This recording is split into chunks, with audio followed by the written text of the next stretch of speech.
భారత జట్టులో రోహిత్ శర్మ, విరాట్ కోహ్లీ కీలక ప్లేయర్లు. ఏళ్లుగా టీమిండియా తరఫున ఆడుతున్నారు. ఇప్పుడు ఒకే ఒక్క ఫార్మాట్లో బరిలో దిగుతున్నారు. అయితే ఇద్దరిపై ఒత్తిడి ఎక్కువే ఉంది.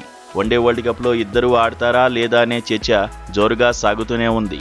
మెగా ఈవెంట్లో ఆడాలని కోహ్లీ, రోహిత్ గట్టిగానే కోరుకుంటున్నారు. కానీ సెలెక్టర్ల ఆలోచన ఏంటనే దానిపై క్లారిటీ లేదు.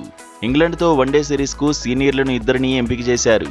ఓ రకంగా వన్డే వరల్డ్ కప్ ప్రణాళికల్లో ఉన్నారని హింట్ ఇచ్చారు. కానీ ఇంగ్లాండ్ గడ్డపై రోకో పరుగులు కొడితే ఏ సమస్య ఉండదని, లేదంటే ఒత్తిడి పెరుగుతుందని మాజీలు అంటున్నారు.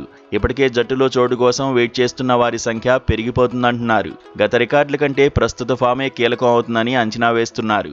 ఆఫ్ఘనిస్తాన్తో వన్డే సిరీస్లో విరాట్ బరిలో దిగలేకపోయాడు. ఫిట్నెస్ సమస్యలతోనే ఆడలేదు. రోహిత్ శర్మ మాత్రం బరిలో దిగాడు. ఆఖరి వన్డేలో హాఫ్ సెంచరీ సాధించాడు. అయితే స్వదేశంలో సీనియర్లకు పెద్దగా సమస్యేమీ ఉండదు. కానీ విదేశీ ట్రాకుల మీదే ఇప్పుడు అందరి ఫోకస్ రోకో మీద పడుతోంది. ఇంగ్లాండ్లో రాణించి టీమిండియాకు సిరీస్ను అందించడంలో కీలకంగా నిలిస్తే రోకోకు తిరిగే ఉండదు అనే వాదన ఉంది.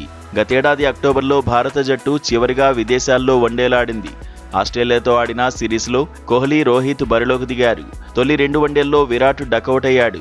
3వ వన్డేలో మాత్రం 74 పరుగులతో నాటౌట్గా ఉన్నాడు. విమర్శకులకు ఆన్సర్ ఇచ్చాడు. ఆసీస్ గడ్డ మీద తొలి వన్డేలో రోహిత్ శర్మ 8 పరుగులు సాధించాడు. 2వ వన్డేలో 73 పరుగులు చేశాడు. 3వ వన్డేలో 121 పరుగులతో నాటౌట్గా ఉన్నాడు.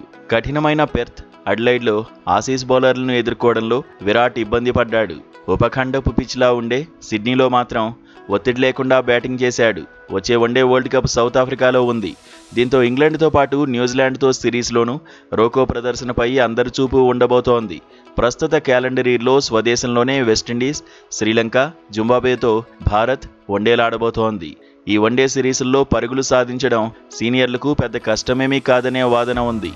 అయితే నవంబర్లో న్యూజిలాండ్ గడ్డ మీద 5 వన్డేల సిరీస్ ఉండబోతోంది.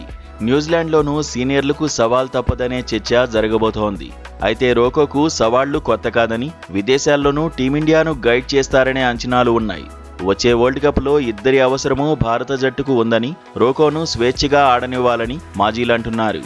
మొత్తంగా రోహిత్, కోహ్లీ వన్డే కెరీర్ ఎలా సాగబోతోంది, సెలెక్టర్ల ఆలోచనలు ఎలా ఉండబోతున్నాయనేది ఆసక్తికరంగా మారింది.